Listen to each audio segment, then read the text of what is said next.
Hiya gang, I'm MyRadar meteorologist Matthew Cappucci. Tornadoes, floods, hurricanes, and droughts are dangerous, but some of the most severe storms are, quite literally, from out of this world. We're talking about solar storms. These massive million-mile-wide interstellar tempests could impact the entire globe, ruining electrical infrastructure and grinding the world's economy to a halt. Fortunately, a dedicated team of space weather forecasters helps to protect us from these seemingly apocryphal storms. Let's break down exactly how it works. By the way, if you're joining us on YouTube, be sure to like the video and subscribe to our channel. We have tons of really cool science explainers like this one that you won't want to miss. We begin with the Sun, about 93 million miles away from us. It's 109 times wider than planet Earth and could fit 1 million Earths inside it. The ball of hot plasma is heated by hydrogen fusion reactions at its core, with temperatures of 27 million degrees Fahrenheit. The Sun is 4.6 billion years old, but we've only known about the solar cycle for a little over 200 years.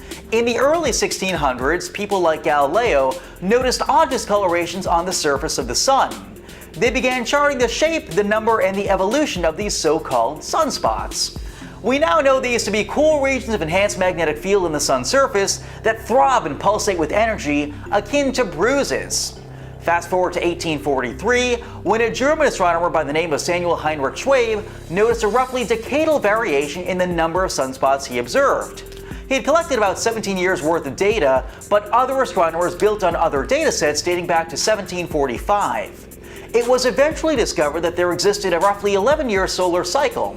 During solar minimum, or the bottom of a solar cycle, days or weeks can pass without a single blemish on the solar disk.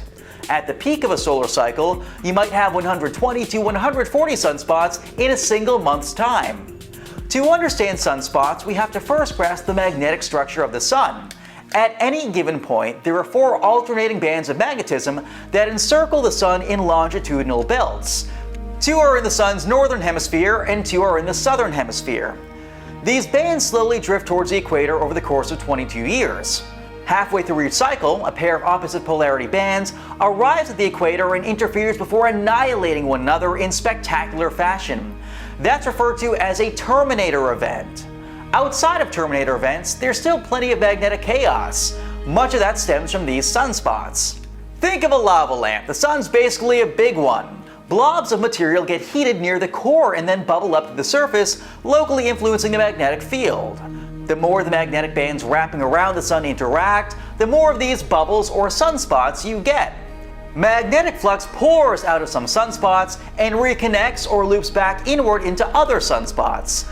The magnetism itself is invisible, but we can sometimes see it because solar plasma wraps around it. Sometimes you get interfering magnetic fields to interact explosively.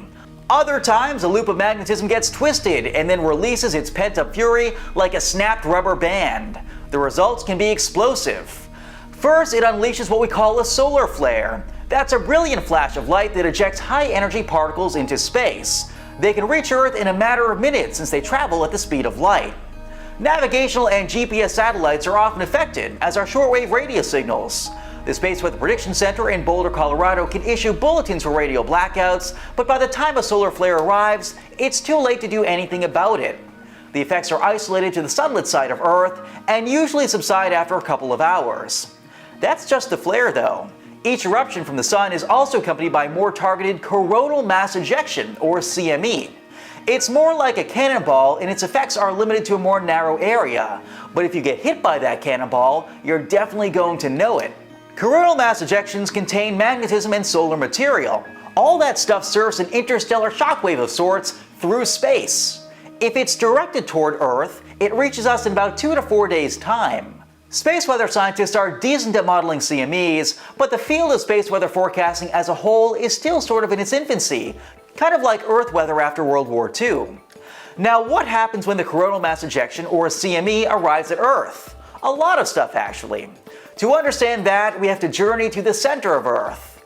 Earth's core is a 750-mile wide ball of iron and nickel. It's molten but also solid thanks to high pressure and is constantly spinning. Part of that spin is driven by convection, or heat exchange, in the gooey edges of the core. That rotation helps turn the core into a giant electromagnet. That's why the Earth has a magnetic field, or magnetosphere. The magnetosphere is sort of like natural sunscreen for us in that it takes harmful magnetism from a CME and transforms it into harmless and visible light. Enter the aurora. You probably heard about the Aurora Borealis or northern lights, but the southern hemisphere also gets them too. We call it the southern lights or the Aurora Australis. The aurora is most prevalent at high altitudes in the so-called auroral ovals. During big geomagnetic storms, the poles get overwhelmed with energy, so some of that light makes it closer to the equator. Geomagnetic storms are rated on a scale of 1 to 5 based on how much they rattle Earth's magnetic field. G3 storms can send the aurora dipping into the northern US, and G5s might get it all the way down to Texas. I got to fly through a G2 geomagnetic storm over Alaska and British Columbia in March of 2021. Witnessing the Aurora Borealis firsthand was the experience of a lifetime, and I can't wait to do it again. G3 storms aren't too rare. They usually happen about 200 times per solar cycle, or every 11 years, but usually the peak is fleeting. G5 storms, on the other hand, are exceptionally rare, maybe only once or twice every 11 years. Now, any sunspot can hurl a CME at Earth that produces a G5 storm, but the more sunspots you have, the greater the odds. That's why solar maximum is usually most favored for big geomagnetic storms. Big solar storms can be problematic for satellites since they increase drag and can cause them to fall out of orbit a little bit early. That's especially true for defunct ones in space junk without the means for propulsion to keep them in orbit. Geomagnetic storms can also boost how much radiation passengers and crew on board flights that pass near the poles are exposed to.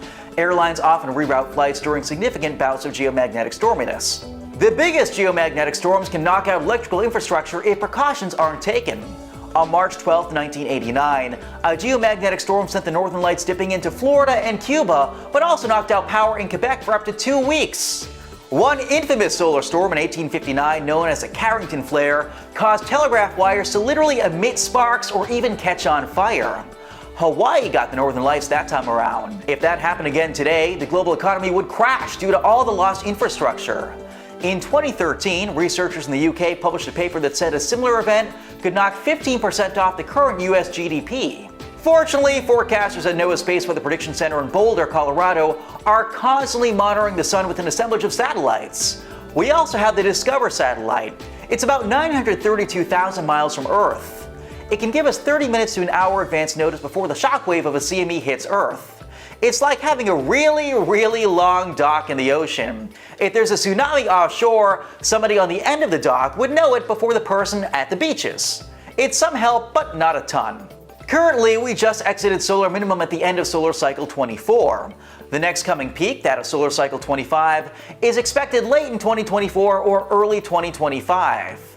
Indications right now are that it could be a decently above average cycle. Who knows? Maybe you'll have a chance to see the northern lights if they come venturing south. In the meantime, I'm MyRadar meteorologist Matthew Cappucci.